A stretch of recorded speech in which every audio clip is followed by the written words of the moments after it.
Today, Great.com talks with Caroline Boudreau, who is the founder of Miracle Foundation.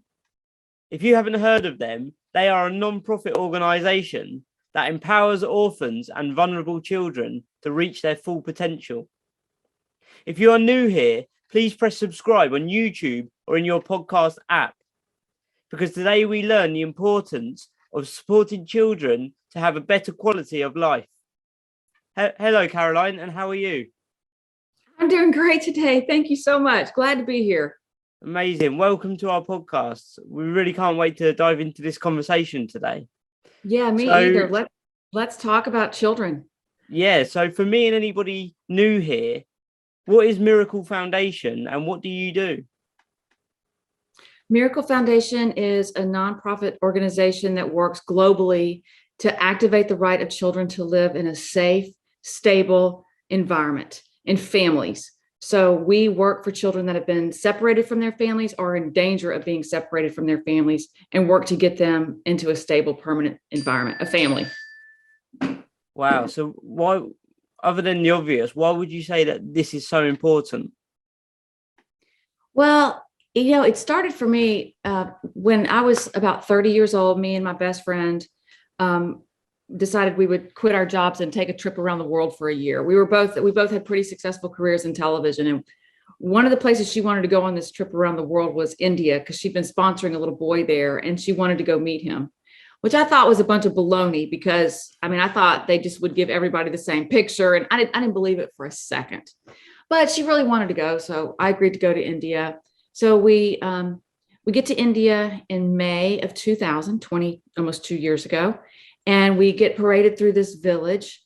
And at the end of this parade was this little boy holding the very first picture she had ever sent. And I was shocked. These people were dirt poor, dirt floor poor. Like they lived on dirt floors, mud huts, thatched roofs, the whole thing. I was blown away by those amazing people in that village. And I thought to myself, wow, these must be the poorest people on earth. I was wrong, unfortunately. So we started doing volunteer work there. And then one day we went to this, we got invited to this guy's house for dinner. It was Mother's Day.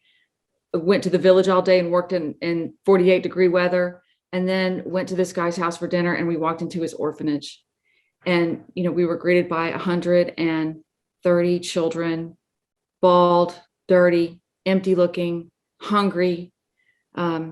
And I had just I'd never seen an orphan child before. I didn't even know, I never thought about orphan children, but here I am surrounded with them. And so we have dinner with them and we start playing with them. And this little baby girl comes and puts her head on my knee. And when you pick them up, they just push their bodies into you. They're so desperate for affection. And she fell asleep in my arms, and I went to put her in her room. Now, remember, this is Mother's Day. I got up in the morning and called my mom this morning, and I'm around all these orphan children. And I go to put this baby in her bed, and I walk into her room, and there are these wooden beds. And I put this hungry, orphaned baby on a wooden bed. And, I heard those bones hit that bed, and I just thought, what are we doing? What are we doing? How are we allowing this to go on for these children? And it stopped me in my tracks that very day, that Mother's Day 22 years ago. And I really pretty much took a vow that day. It's like, I'm not going to allow my party lifestyle while these people are suffering like this. And so that was the beginning of the Miracle Foundation. I called it the Miracle Foundation because every child deserves a foundation. Every miracle deserves a foundation. And, it's one thing what we'll do for our own children. Everybody's crazy about their own children. It's great that we are, but what about other people's children? What are we doing for them? And when are we going to learn that they really are all of our children?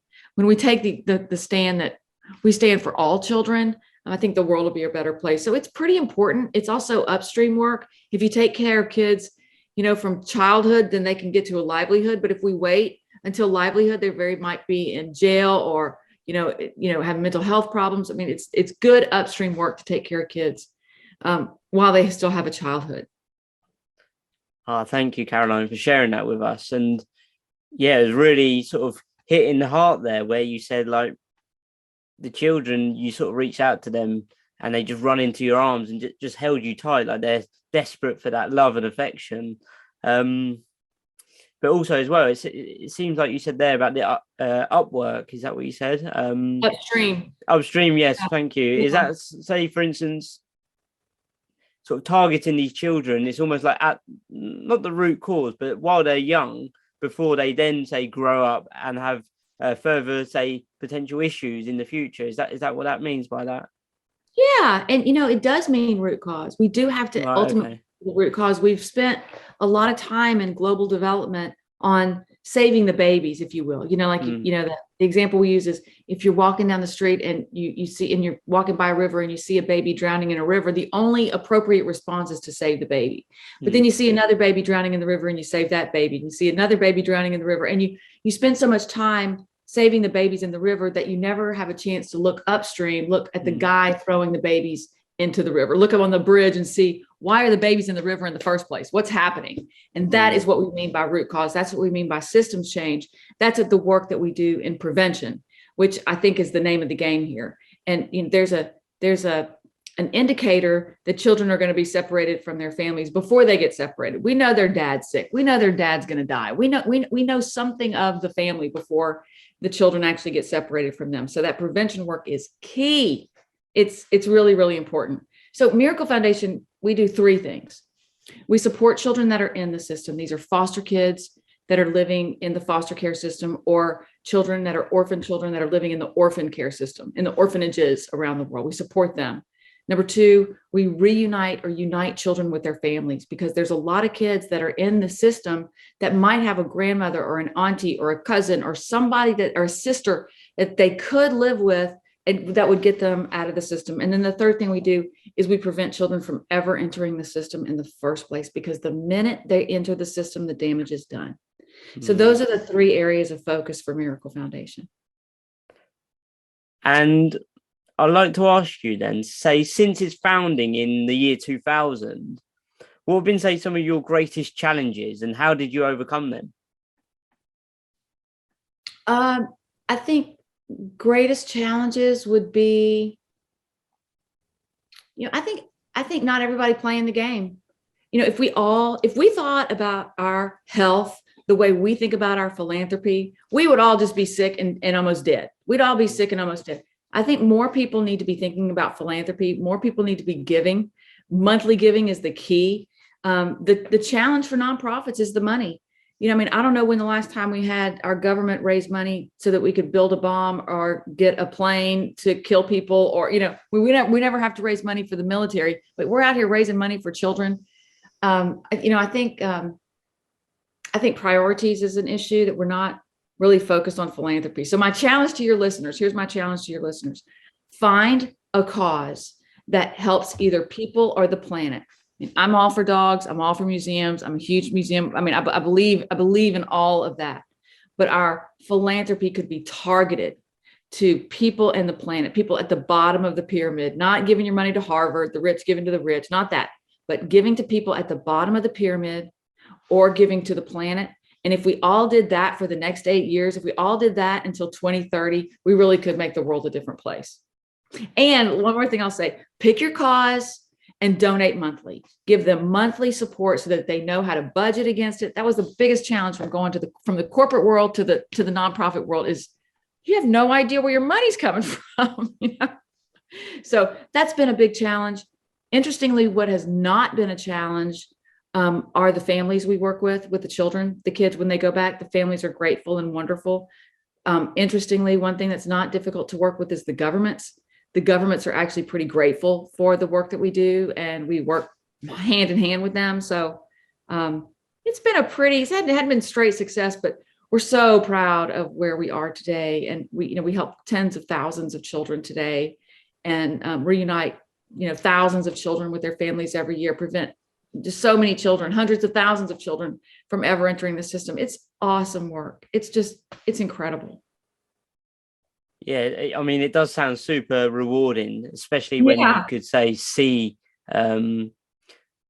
maybe even the evolution of, say, one child through the process. Starting to work with a single child and then helping them on their way to, say, grow up through early teenagers, etc. Well, right, exactly. That little girl that I put on that wooden bed that night, Her name is Shibani Das.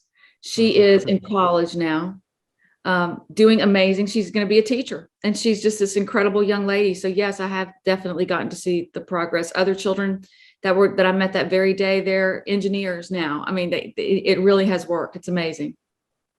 Yeah, that is wonderful to hear as well. And you did mention about, say, the donations, and they say like it's love that makes the world go round, but it's money that pays for the trip. And is that what true. they say? Yeah, it's true though, isn't it? Like this money doesn't come from just thin air. So people do need to donate. So we'll get onto that towards the end. But I want to ask you, maybe, has the COVID had any impact on what you do at all? Big time. Miracle Foundation, we partnered with 256 other organizations that do what we do. They do it in different parts of the world, but we all basically are trying to get children into families. That's what we all have in common. All 256 of us organizations all want to get children in families. We don't want children in institutions anymore, and we want foster care systems that work in the Western world. That's what we're all fighting for. And so when COVID hit, about 50% of children that were living in orphanages got reunited with their families. And so that is a huge help. I mean, it really, really helped our case, COVID did, because children got to go home, because families weren't following migration around and agriculture around. They were actually home. And so they were able to take care of their children. So it actually helped our case. Where it did hurt is through the digital divide.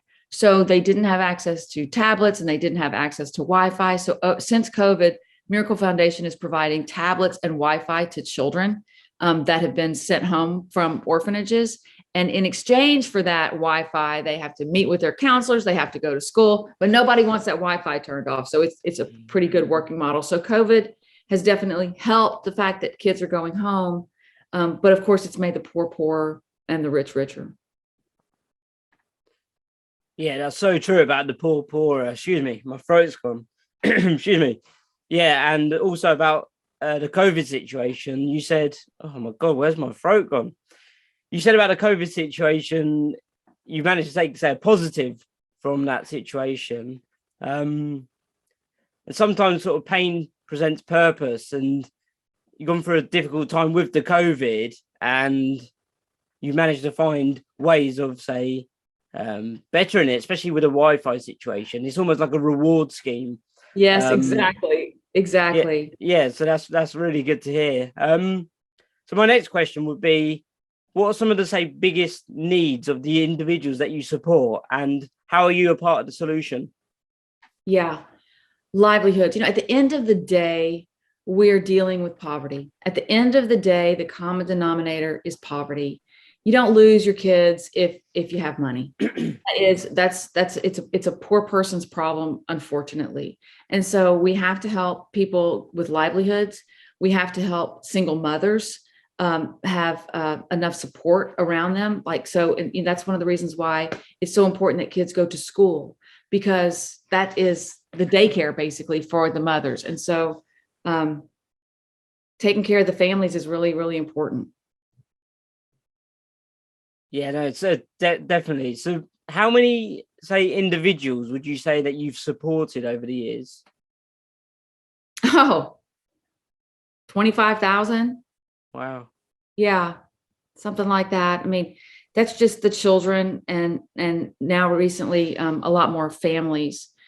And it's beautiful work, but the more important work is the systems change work, because we definitely helped these 25,000 people. Powerful things. I mean, that's great, but that's almost like the saving the babies in the river. The more important part is that we're working with governments and state governments and social workers that work for governments to figure out how to put children basically in their family's home, as opposed to putting them in institutions. And so our training that we do with the governments around the world is really, really key, because it's these social workers that work for the government that decide whether a child gets separated from their families or gets to go with some of their relatives. And so that transformation work we're doing, working with governments, is really powerful, because that is how you affect hundreds and hundreds of thousands.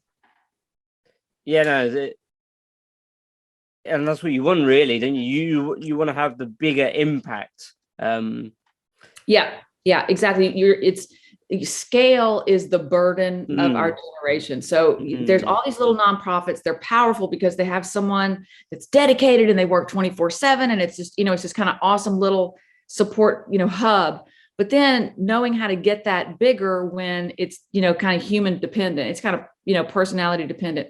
And so what we've done is, number one, we've been able to work with governments, because if you work, so for example, we train 3,300 social workers that work for the government of India, and they each have 60 cases. So that's 198,000 children that will affect. And then the second thing that we can be scalable, I mean, talking infinitely scalable, is we put everything on an app and we share that app with social workers globally. So that's kind of the trick nowadays, is to take these working solutions that so many nonprofits have and scale them. And you can do that for two ways. You can do that by training other people, and you can do that by technology. No, that sounds absolutely brilliant. So I wanted to ask you, sort of going maybe back a step or so, you mentioned about, say, watching even individuals' journeys growing up from, say, young child into teenage years. And it could be to do with, say, an individual, or it could even be with something that you guys are doing. What would you say one of your greatest success stories is? Oh, well, I mean, getting when you get a child from an institution or from the system, from the foster care system, and you get them back with a family, and you can support that family to keep the child, that is one of the most rewarding things we've ever done, because they all want to be together. The children desperately want to be with their parents, and the parents really do want their children back.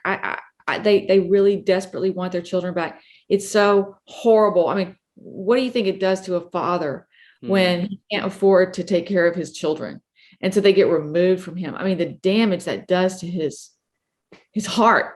And so when we get children back into their families, and even if you got the child back with the grandmother and that was the father's mother, it's like that it's just a beautiful, there's an integrity to it. There's a wholeness to it. And getting to make a difference is really a powerful thing. So it's, that's probably the most rewarding, is getting the families back together. Yeah, no, I'm sure it brings a feeling and even a sense of achievement that, well, it's priceless. Like, no money could ever buy that feeling. So what is your vision? If you don't mind me saying this, there's one more thing about it. It used to be, about generosity. The conversation was kind of about generosity. Can we give of ourselves? Can we give of our time? Can we give of our money? But really, today, the conversation really has to be about justice. We cannot depend on just the kind hearts and the nickels and dimes of some good people out there. This is about justice. It is not just for us to let children languish in systems when we know we can do better. It's not just of us, and we all have an opportunity to make justice happen for people. We all have that opportunity. And so I think that's the most important thing. It's like, we can't depend on generosity anymore. It's a new day. Oh, that's totally agree with you there.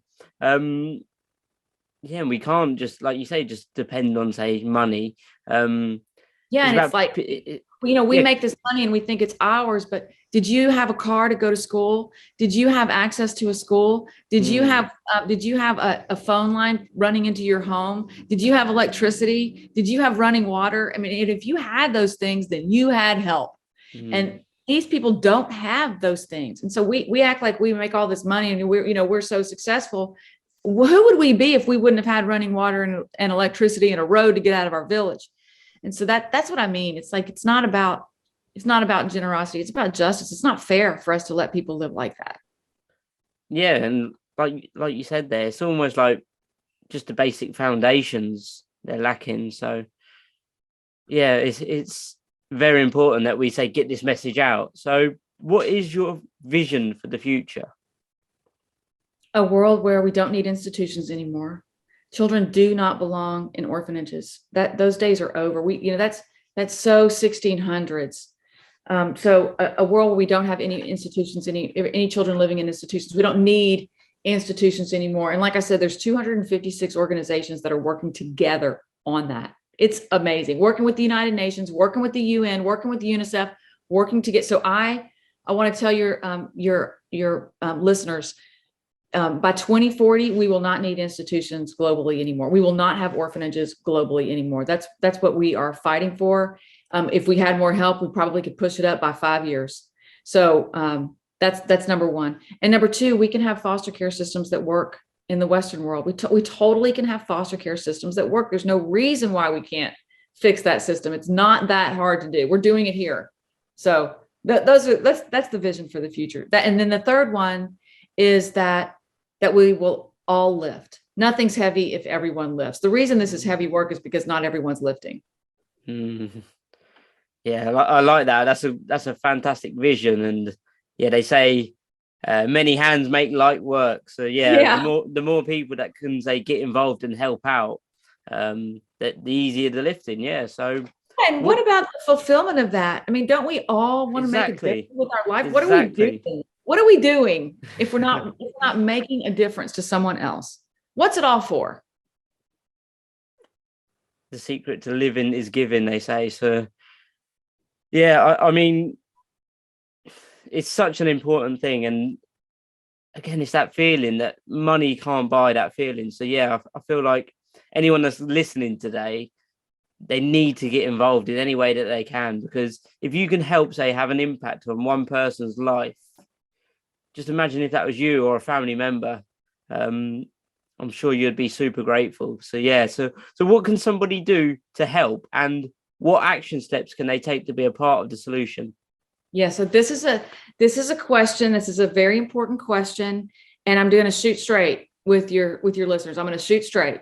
Because what we all want to do is we all want that feeling. Oh, I want to work with the children directly. It's going to feel so good if I can meet the kid, or if my kid could write letters to the kid. That's not good for children. That's good for us, but that's not good for children. What's best for children is that people that look like them, sound like them, speak like them, have their language like them are the ones that are doing the work. So volunteer work is good, but it doesn't move the needle for all organizations. It really doesn't move the needle the way it should. For example, and I'll just tell you, volunteers are flaky. You know, their mother comes in town and they don't come to work. I mean, like, I don't know how you run a business like that. So volunteering does not move the needle the way we wish it did. So money is the way to change the game. Yeah, I mean, I know people want to give their time. Super powerful. If you can give your time and be on a board and really, really commit. But if people would take a percentage of their money, 10% of their money, and give it to nonprofits that are focusing on people or the planet for 8 years, and they could commit to 8 years, we could move the needle. Wow, that's incredible. And thank you so much for being here today and sharing your amazing words with us. And for you listening, if you've enjoyed this episode, please press subscribe on YouTube or in your podcast app, because that will show the algorithm that this is an important conversation, so more people can learn the importance of supporting children and families in need.